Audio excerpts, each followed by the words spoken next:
BRS party నుంచి suspend అయిన కవిత BRS party పైన ఎంత ప్రభావం చూపే అవకాశం ఉంది? ఆమె పార్టీ క్యాడర్ను ఎంత ప్రభావితం చేసే అవకాశం ఉంది?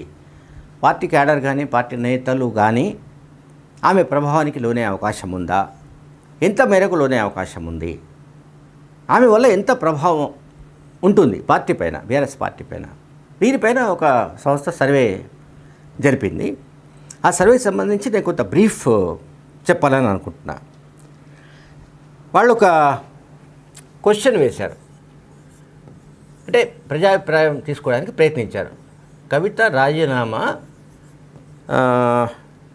రాజీనామా వల్ల బీఆర్ఎస్ పార్టీ బలహీనపడుతుందా అనేది ప్రజల్ని అడిగారు. ర్యాండమ్గా బలహీనపడుతుందా? ఓకే, దీనికి ఆల్మోస్ట్ బలహీనపడుతుంది అన్న వాళ్ళు 43% పైన ఉన్నారు. ఓకే, బలహీనపడుతుంది అన్నవాళ్ళు అంటే ఇక్కడ మీరు కీన్గా వినాలి ఈ పాయింట్. బలహీనపడుతుంది అని అభిప్రాయపడ్డ వాళ్ళు 43% ఉన్నారు.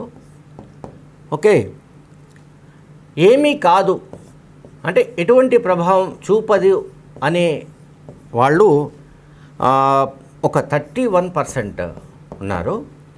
అట్లాగే తర్వాత డ్యామేజ్ పట్ల అంటే దానికి సంబంధించి మరికొంత 15% ఏమో అటు ఇటుగా తటస్థంగా మాట్లాడారు, అంటే న్యూట్రల్గా మాట్లాడారు. ఒక 15% న్యూట్రల్గా ఉన్నట్టుగా మనం అర్థం చేసుకోవాలి. ఓకే, సో మొత్తం మీద ఏంటంటే కవిత రాజీనామాతో బీఆర్ఎస్ పార్టీకి ఎంతో కొంత నష్టం లేదా ఎంతో కొంత నష్టం ఉందంటున్న వాళ్ళు చాలామంది కనిపిస్తున్నారు. ఎంతో కొంత నష్టం, అది ఎంతనే కావచ్చు. ఓకే, నెక్స్ట్ ఏంటంటే సొంత పార్టీ పెట్టడానికి సంబంధించిన అవకాశాలపైన కూడా ప్రజాభిప్రాయ సేకరణ జరిగింది. ఆ సంస్థ జరిపింది సొంత పార్టీ. దీనికి 71% మద్దతు రావడం ఆశ్చర్యం.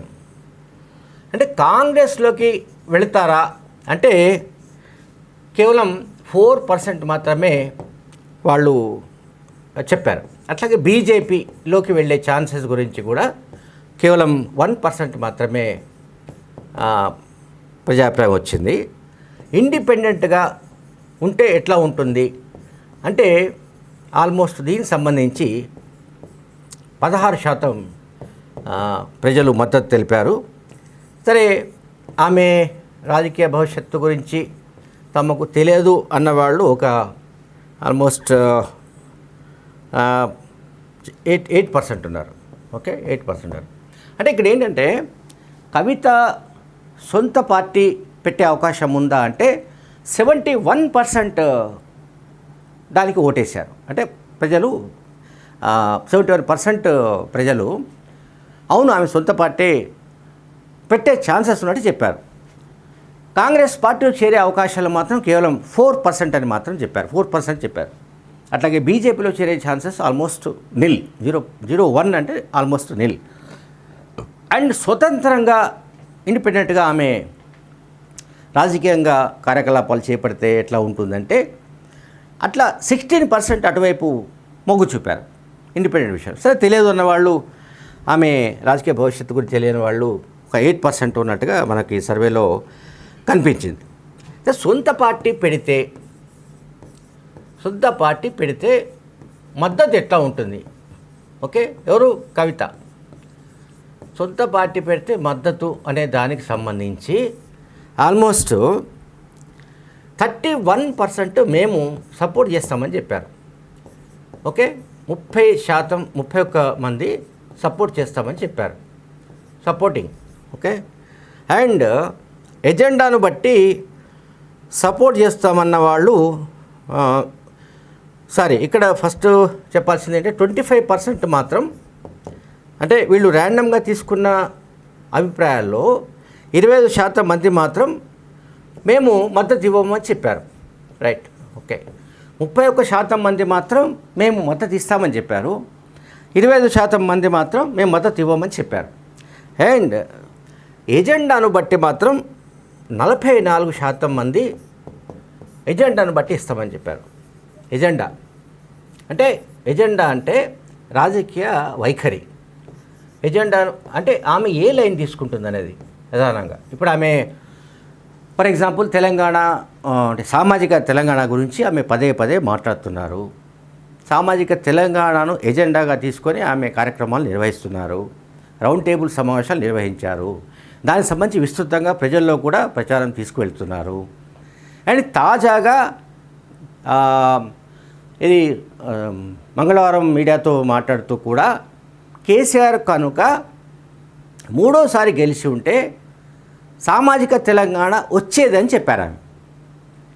అంటే ఆమె మాటలు కొంత మనం బిట్వీన్ ద లైన్స్ చూస్తే కేసీఆర్ పరిపాలించిన 10 ఏళ్లలో సామాజిక తెలంగాణ రాలేదని మళ్ళీ ఆమె రిపీట్ చేసినట్లయితే.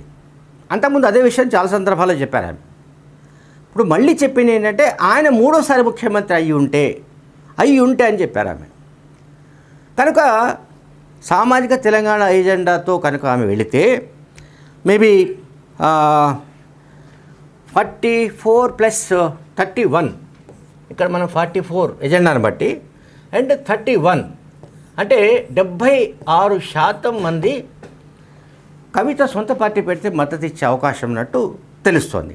అది ఇదంతా ర్యాండమ్ సర్వేనే, చాలా తక్కువ శాంపిల్స్తో ఒక సంస్థ సర్వే చేసింది. దీన్ని బట్టి మనం ఒక అంచనా వేయడానికి లేదు. అంటే సొంత పార్టీ పెట్టాలంటే దానికి ఒక ప్రాతిపదిక ఉండాలి, ఒక రాజకీయ ఎజెండా ఉండాలి, దానికి ఒక భూమిక ఉండాలి, దానికి ఒక ఎమోషనల్ టచ్ ఉండాలి, అండ్ ప్రజల్లో కూడా కనెక్ట్ కావాలి ఆ ఎజెండా. అప్పుడు మాత్రమే ఆ పార్టీ క్లిక్ కావడానికి వీలవుతుంది. అట్లాగే బీఆర్ఎస్ మద్దతు లేకపోతే ఆమె బలమైన నాయకురాలేనా అంటే 54% పైగా బలమైన నాయకురాలు కాదని చెప్పారు. అట్లాగే హరీష్ సంతోష్ పైన కవిత చేసిన ఆరోపణలు నమ్ముతున్నారా అంటే ఇక్కడ చూడండి, ఆశ్చర్యమైన విషయం వస్తుంది. అంటే వీళ్ళిద్దరిని టార్గెట్ చేసుకుని ఆమె మాట్లాడిన విషయాలు మనకు తెలుసు. వాళ్ళిద్దరిపైన ఆరోపణలు చేసిన విషయం తెలుసు. కాళేశ్వరం విషయంలో వీళ్ళిద్దరూ అవినీతికి పాల్పడ్డారని, లేకపోతే వాళ్లే కుట్రదారులని, వీళ్ళ వల్ల కేసీఆర్కు అట్లాగే కేటీఆర్కు కూడా వాళ్ళ పదవులకు లేకుంటే పార్టీకి ముప్పందని, ఇవన్నీ కవిత ఆరోపించిన విషయం మనకు తెలుసు. సో హరీష్ రావు, సంతోష్ రావు జోగినపల్లిపై చేసిన ఆరోపణలను సమర్థిస్తున్నారా, నమ్ముతున్నారా అంటే 44% మంది అవునని చెప్పారండి. అవునని చెప్పారు. ఓకే, ఇంకొక 27% కొంత మేరకని చెప్పారు. అంటే కొంత మేరకు నమ్ముతున్నామని చెప్పారు. అంటే ఇక్కడ ఏమైంది, ఆల్మోస్ట్ 71% వస్తుంది. అంటే హరీష్ రావు, సంతోష్ జోగినపల్లి పైన కవిత చేసిన ఆరోపణలను దాదాపు 71% నమ్ముతున్నారు. అవి నిజమేనని నమ్మడానికి ఇది చూపిస్తున్నాను. సరే, ఇది మేబీ దీన్ని పూర్తిగా నేను అంటే దీన్ని సైంటిఫిక్ మెథడ్లో జరిపిన సర్వే అని కానీ దీనికి ఒక శాంక్టిటీ ఉందని కానీ నేను చెప్పడం లేదు. కానీ ఒక సంస్థ జరిపిన ఒక ర్యాండమ్ సర్వేలో శాంపిల్స్ తీసుకొని చేసిన సర్వేలో వచ్చిన ఒపీనియన్స్ మాత్రం నేను ఈ వీడియోలో తెలియజేశాను.